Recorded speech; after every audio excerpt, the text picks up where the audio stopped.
the fallout from the Charlie Kirk shooting and the political fallout from that. It wasn't that long ago that conservatives and the right were screaming and frothing at the mouth about the radical left and left authoritarianism, cancel culture, enforcing hate speech. This is the worst thing ever. And all of a sudden, now MAGA becomes AOC. It's absolutely incredible. Here is Pam Bondi from her own words. And there is no place, especially now, especially after what happened to Charlie in our society. We will absolutely target you, go after you if you are targeting anyone with hate speech. Where's the First Amendment in all this? From the country's top law enforcement official. Right. Doesn't actually understand or has read the Constitution. At least it appears that way. There's free speech and then there's hate speech. And there's no place, especially after what happened to Charlie, in our society. It's all very arbitrary and very vague. Middle Tennessee State University that has a specialist department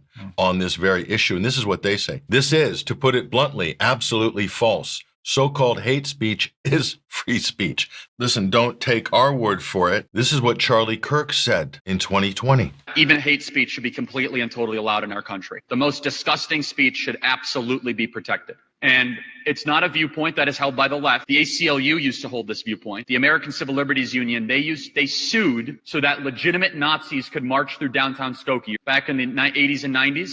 Now, why would the ACLU do this? Because they said as soon as you use the word hate, that is a very subjective term. Because then all of a sudden it is in the implementation of whomever has the power. So here's my belief. The more speech, the better. If they're talking about doing this in Charlie's legacy, that demonstrates they're not respecting his legacy at all. No, it just shows how clueless all of these political actors are. This is from the Foundation for Individual Rights and Education, defending free speech on campuses across the United States. And Pam Bondi, unfortunately, Mike, had to walk this back.